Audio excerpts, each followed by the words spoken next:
Bueno, en el día de hoy la palabra la vamos a encontrar en el Evangelio de Lucas. Es el capítulo 15, desde el versículo 17 al versículo 21. Y voy a hacer una aclaración porque esta parábola, la palabra del hijo pródigo, la hemos escuchado muchas veces, pero vamos a empezar desde cuando él decide y llega así en sus sentidos a regresar a donde el Padre.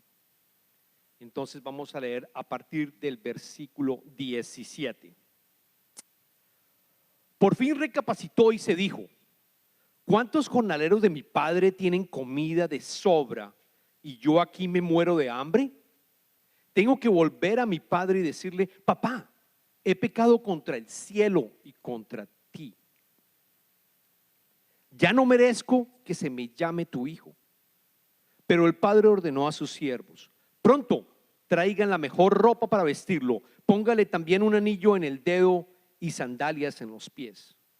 Traigan el ternero más gordo y mátenlo para celebrar un banquete, porque este hijo mío estaba muerto, pero ahora ha vuelto a la vida. Se había perdido, pero ya lo hemos encontrado. Así que empezaron a hacer fiesta. Es palabra de Dios, hermanos. Acompáñenme en una oración. Padre eterno, te pido que estés con nosotros en este momento, en este día tan especial en donde celebramos el Día del Padre. Te pedimos que tu Espíritu Santo esté presente aquí en tu santuario y también en cada una de las casas o en los sitios donde nos están escuchando y están escuchando tu palabra, Señor. Te pido que el Espíritu Santo abra nuestras mentes y nuestros corazones para el mensaje que vamos a estar dando y que tus palabras salgan a través de mí. Úsame, Señor, úsame. Te amamos infinitamente. Hemos orado en el nombre de Jesucristo. Amén. Bueno, hoy el Día del Padre me puse a pensar la gran responsabilidad que tenemos como padres de criar a nuestros hijos. Es una gran responsabilidad. Y aquellos que todavía no tienen niños, quiero que entiendan que es una tarea muy linda, pero es una tarea que también requiere de mucha gracia y mucho Espíritu Santo para poder llevar a cabo las enseñanzas a nuestros hijos. Y me puse a pensar también, incluso para el proceso de criar un niño con todas las actividades que tienen que hacerse, que tiene que un niño aprender. Por ejemplo, vestirse. Tú tienes que enseñarle cómo vestir a tu hijo. Tú tienes que enseñarle también cómo comer. Tú tienes que enseñarle que organice sus cosas. Y hay una bien interesante. Tú tienes que enseñarse a amarrarse los zapatos. Yo no sé cómo le llaman digamos en sus países, pero bueno, amarrarse los zapatos es algo que pues como padres tenemos que hacerlo. Y normalmente en los años 4 o 5 es cuando el niño ya tiene la capacidad motora de poder entender y poder hacerlo. En los años anteriores, si se han dado cuenta, usan zapatos velcro en inglés, ¿no? O sea, estos que se pegan, entonces no hay que amarrarle los zapatos porque es muy fácilmente hacerlo. Pero cuando ya llega a los 4 o 5 años, uno como padre ya tiene que enseñarle a amarrar los zapatos. Y es una tarea que implica bastantes veces para probarla, para practicarla. Tienes que decirle a tu hijo: no, vete a la izquierda, a la derecha, uno encima del otro, y mostrarle y sentarse con él. Tener paciencia, mucha paciencia con tu hijo. Y así él va aprendiendo a amarrarse los zapatos. Yo recuerdo con todos mis 3 hijos, para los que no sepan, tengo 3 hijos. Cada uno de ellos llegó un momento en donde pensaba que ya había realmente practicado demasiado y podía hacer amarrarse los zapatos, ya lo podía llegar a hacer. Y llegó un momento en el cual ellos decían: no, papi, mami, no te necesito, vete, lo voy a hacer yo ya soy grande, yo puedo amarrarme mis zapatos. Y empezaban a hacer la amarrada del zapato. Y uno se iba porque uno pues uno estaba respondiendo como padre y decía, bueno, vamos a ver cómo lo hace. Se retiraba y quizás se escondía en el cuarto detrás de la puerta para mirar cómo lo estaba haciendo. Y el niño falla. Las primeras veces obviamente falla. Y se frustra y empieza a llorar y decir, no puedo, papi, mami, vengan finalmente a ayudarme a terminar de amarrar los zapatos. Esos somos los padres. Tenemos paciencia para enseñarle a nuestros hijos absolutamente todo lo que tiene que ver con su crecimiento. Pero hoy vamos a estar hablando de un padre diferente y lo encontramos en la parábola del hijo pródigo. Hoy vamos a estar hablando no solamente de un padre que tiene paciencia, y me van a acompañar con toda la explicación que quiero traerles en el día de hoy. Cuando yo preguntaba pródigo en mi casa, preguntándoles, ¿saben qué significa pródigo en español? La verdad, algunos me dijeron, no sé, papi, ¿qué significa? Pródigo tiene dos significados. Pródigo, un significado es que es una persona que derrocha y gasta absolutamente todo lo que tiene, todo lo derrocha. Y el otro significado de pródigo es una persona que da de una manera abundante, absolutamente, da lo que tiene, sin preocuparse. Aquí en esta parábola la llamamos el hijo pródigo porque este hijo lo que hace es derrochar, lo que hace es gastar. Y la historia arranca así. Jesús nos cuenta que había un hombre que tenía 2 hijos y el menor decide preguntarle al papá que le diera parte de su herencia. Para que tomemos, ustedes conocen la historia, para que tomemos un poquito la perspectiva del contexto judío. En esa época, el hijo debía esperar hasta cuando el papá falleciera o de pronto estuviera muy enfermo, de tal manera que él le entregara parte de su herencia. Un hijo nunca iba a pedir a su papá durante su vida que le diera parte de la herencia si tenía buena salud. No lo iba a hacer, bajo ningún motivo lo iba a hacer. Eso sería un insulto. Era como decirle, papi, yo quisiera que tú estuvieras muerto para que tú me dieras parte de la herencia.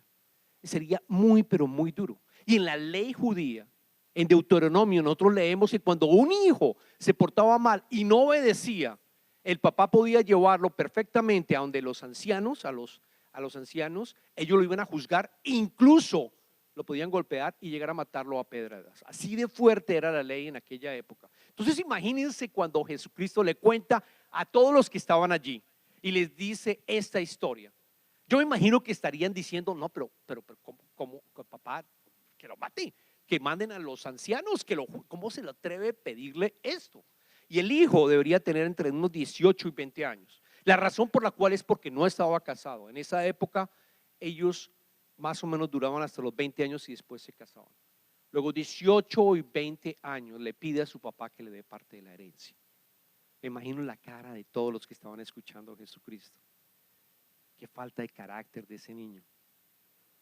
E incluso hoy, Andrés, mi hijo, va a cumplir 21 años. O ustedes pónganse en su papel, imagínense que su hijo les diga eso. Bueno, papi, a ver, tú tienes terminando los 50, ya vas para los 60, entonces tienes esto y aquello. Tú podrías hacer un cálculo más o menos de cuánto es lo que tú vas a tener cuando tú te mueras y darme lo que responde. Durísimo, sería durísimo. Si sería duro en la época judía, imagínense cómo sería también para nosotros. Aplica el concepto. Y veamos cómo responde el padre en esta parábola.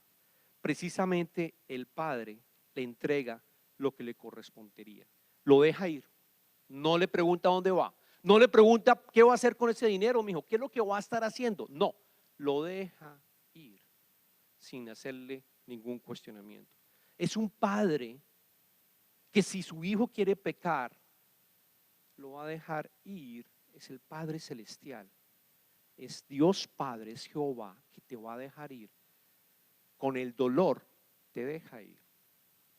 Y ojalá que el Espíritu Santo le ayude a regresar. En la historia sabemos que después este hijo se va efectivamente y despilfarra absolutamente todo el dinero. Todo el dinero.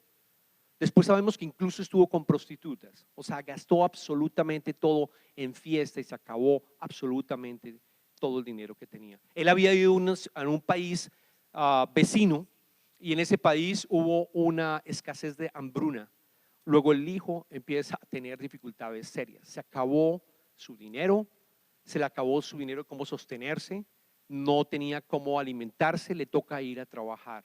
Y fue y trabajó y consiguió un trabajo que tenía que ver con, ustedes lo saben, con el manejo de los marranos, que era algo de los cerdos, que era algo totalmente antijudío. ¿Por qué? Porque los judíos no podían tocar, no podían estar cerca de los cerdos.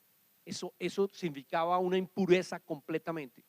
Luego este hijo tuvo que llegar a hacer lo más bajo que en esa época pudiera uno llegar a pensar. Y es allí cuando llegamos al verso 21, perdón, verso 17, donde dicen: por fin recapacitó y se dijo: ¿cuántos jornaleros de mi padre tienen comida de sobra y yo aquí me muero de hambre?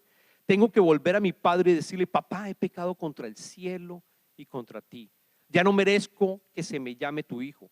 Trátame como si fuera uno de tus jornaleros. Me encanta como dice la versión NIV, dice, la que estamos utilizando, la nueva versión internacional, dice: por fin recapacitó. La Reina Valera dice: volviendo en sí. Y la versión de la nueva traducción viviente dice: cuando finalmente entró en razón.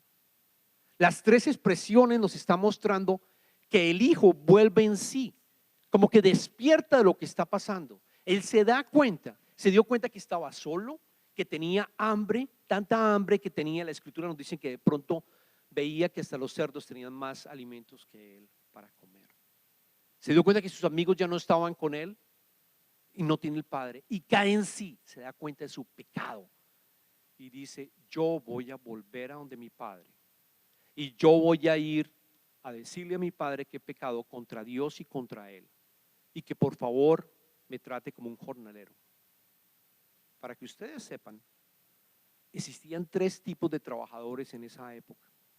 Estaban los esclavos permanentes, que eran aquellos que trabajaban para el señor, digamos, que fuera el dueño de la hacienda.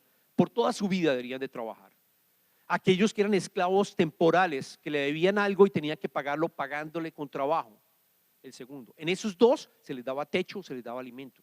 Y él dice: no, yo no quiero ser un esclavo, yo quiero ser el más bajo, que era un jornalero. Y el jornalero se le pagaba por su trabajo. Normalmente era el más duro, el más fuerte. Y eso es lo que le dice el hijo: yo siento, padre, que voy a decirte, voy a trabajar como jornalero, lo más duro que tenga. Tú me pagas por horas. Eso estaba pensando y arrancó el regreso. Arrancó el regreso, que lo vamos a leer después en el verso número 20. Así que emprendió el viaje y se fue a su padre. Todavía estaba lejos cuando su padre lo vio y se compadeció de él. Salió corriendo a su encuentro, lo abrazó y lo besó. Y aquí viene el corazón del mensaje también, desde el punto de vista del tipo de padre que nosotros tenemos, el Padre Celestial. Primero, estaba esperando. Noten que estaba esperando. No sabemos cuánto tiempo duró el hijo pródigo, no sabemos, días, meses, años, pero su papá estaba esperándolo. Es como cuando el ejemplo que les coloqué de amarrarse los zapatos. Nosotros esperamos y esperamos con paciencia y de pronto nos escondemos en la puerta para mirar cómo le está yendo el niño. Igual cuando se van a manejar los hijos, cuando ustedes tengan sus hijos, ya se van a ir a manejar, se van a sentir ellos: no, yo ya soy grande, yo ya puedo coger la I-45, aquí que es una avenida muy fuerte, o voy a coger la 99, yo ya sé manejar, no tengo ningún problema. Y uno con ese corazón, no les queda otra sino dejar irse, dejarlos ir. Y uno con el corazón arrugado porque uno no sabe cómo va a estar. Afortunadamente hay un aplicativo por ahí que se llama 360, ¿no? 360 en inglés, ¿no? Que permite uno mirar cómo va, ¿no? Y la velocidad que tiene y todo. Por lo menos uno tiene esto. Pero en la época nuestra no había nada. O sea, manejó y suerte como va. Y el hijo, el padre espera pacientemente. Y lo ve desde lejos. Y lo ve desde lejos y sale corriendo. Para entender el contexto judío, quiero que sepan que una persona de edad no corre. Una persona de edad manda a alguien a ver, vayan y me lo traen. Una persona de edad no corre. ¿Por qué? Porque correr también significaba que él tenía que levantarse las túnicas. Y cuando se levantan las túnicas, se ven los pies desnudos, parte de los pies desnudos. Y esto era algo realmente que de humillación completa. Un judío no se levanta en la túnica, en esa época se levantaba porque era un irrespeto, era algo que no debería hacerlo. Es el Padre Celestial, es el Padre, nuestro Padre Celestial, que hace esto. Es capaz de volver hacia ti y de humillarse Él, de humillarse para que tú vuelvas después de haber pecado. Él se humilla, es como Cristo que le tocó humillarse. La analogía es perfecta, se humilló y murió como un delincuente en un madero por nosotros. Es exactamente el mismo Padre que está describiendo en esta parábola. Exactamente el mismo. Noten también algo bien interesante, lo abraza y lo besa. No es que le hubiera dicho, no, momentico, a ver, cuénteme qué fue lo que fue a hacer. No, primero quiero escuchar una reacción de parte de usted, quiero una explicación. Posiblemente nosotros, si hubiéramos tenido ese hijo y vuelve, seguramente hubiéramos dicho, no, que vaya alguien, mándele una bestia que traiga, que lo veo cansado, pero yo no quiero hablar con él. No quiero hablar con él hasta cuando él me explique qué pasó. Que se vaya y se vaya con los esclavos y que vaya allá, yo no quiero verlo. Que se bañe, porque quién sabe dónde estuvo. Quizás es nuestro corazón de padre, ¿no? De padre terrenal, pero él no, este padre lo abraza y lo besa sin ninguna explicación, absolutamente ninguna explicación. Lo abraza y lo besa. Y vemos cómo lo restaura completamente cómo lo restaura completamente al hijo. Vamos a leer ese proceso de restauración en los siguientes versos. Estamos mirando el verso el siguiente verso, el verso 22 a 23. Pero el padre ordenó a sus siervos: pronto, traigan la mejor ropa para vestirlo, póngale también un anillo en el dedo y sandalias en los pies. Traigan el ternero más gordo y mátenlo para celebrar un banquete. Varias de estas figuras para restaurar la posición que tenía como hijo en aquella época. Primero, traigan los mejores vestidos. Esos vestidos eran aquellos que utilizaban solo para personas distinguidas, para personas que por una sola vez que quizás iban a estar. Tráigame en este vestido. Y también le pide adicionalmente que le coloquen el anillo. Está restaurando el estatus que tenía como hijo. Vuelve otra vez a ser parte de la familia. Vuelve a ser parte de la familia. Tú ya eres parte de la familia. Y por último, también pide que aquel que los ternero, el más gordo, da la orden, aquel más gordo que tenemos, tráiganmelo, hagan el asado, vamos a hacer un asado porque vamos a celebrar. Pero hay algo interesante también, el hijo finalmente sí le pide perdón a su padre, pide perdón a su padre, incluso después de ese recibimiento. El hijo le dijo: perdóname, padre, porque he pecado contra el cielo y contra ti. Ya no merezco ser tu hijo. Pero ya había recibido la restauración en todo caso. Este Padre Celestial ya había abierto sus brazos, lo había recibido y lo había besado. Ese es nuestro Padre. Y es bueno que volvemos a recordar esto. Porque cuando uno mira las estadísticas en este país e incluso en Latinoamérica, uno se da cuenta de la falta de padres que hay y la responsabilidad. Cuando digo yo falta de padres, significa el número de divorcios que hay. Cuando uno lee las estadísticas se da cuenta de la cantidad de personas que en este país están viviendo sin un padre, sin poner la posibilidad de tener a un padre. Y a todos aquellos que quizás no tienen un padre, yo quiero recordarles que tienen al Padre Celestial. Él está con ustedes también. Él es el mejor padre, aquel que no falla, no te va a fallar. Y está dispuesto a que tú vengas completamente quebrado, completamente roto, y te restaura. Él te restaura. y te vuelva a traer dentro de la familia, dentro de tu reino. Es bien importante que lo acordemos. Por último, yo creo que en este momento, al Día del Padre, celebremos también aquella persona que a ti te ayudó de cierta manera a llevarte al Señor y que te sirvió como una especie de coach espiritual. Una persona, no solamente tu padre, que debemos de acordarnos de él si todavía vive, y si no vive, darle las gracias, pero también aquellas personas que han ayudado, aquellas personas que nos han ayudado para que espiritualmente nosotros crezcamos. Acordémonos de ellos. Y yo les pido que oremos también por esas personas. Yo recuerdo claramente quién me ayudó adicionalmente, mi padre. Mi padre ya falleció. Falleció hace más de 20 años.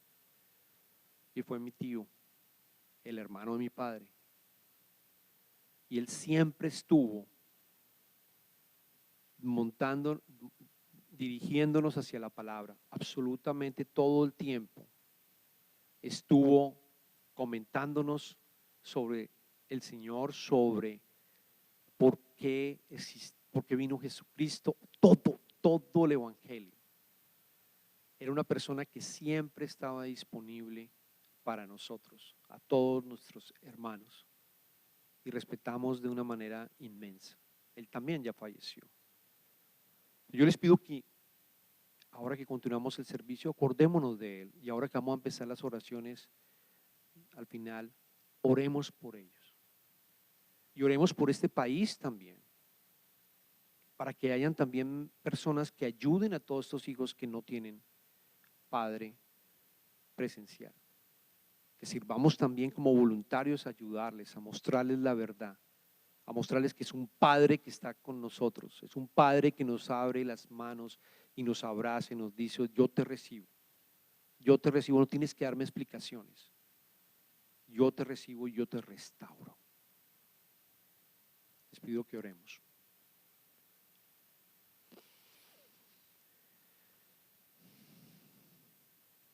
Padre amado, en este día que celebramos el Día del Padre, queremos darte infinitas gracias por el Padre que nos has dado. Quizás para alguno de nosotros no lo conocimos, quizás para alguno de nosotros no fue la figura que hubiéramos esperado como padre, pero Señor, te damos gracias porque a través de él lo usaste para que viniéramos a este mundo e hiciéramos partícipe del proyecto que tienes con la humanidad de crear un nuevo cielo y una nueva tierra. Te damos gracias por esa vida de padre que tuvimos. Te pedimos también por todos aquellos que nos ayudaron en nuestra formación como niños y como jóvenes. Gracias, Padre. Te pedimos, Señor, que nos sigas acompañando en nuestra vida y que cada vez que nosotros nos acordemos que hemos pecado, volvamos a esa imagen que tú nos presentaste, Jesús, en donde con los brazos abiertos nos recibías y le dabas un beso. Igual queremos tener esa presencia en nuestras mentes continuamente, de tal manera que podamos ser restaurados. Te pedimos todo esto, Señor, en el nombre de Jesucristo. Amén.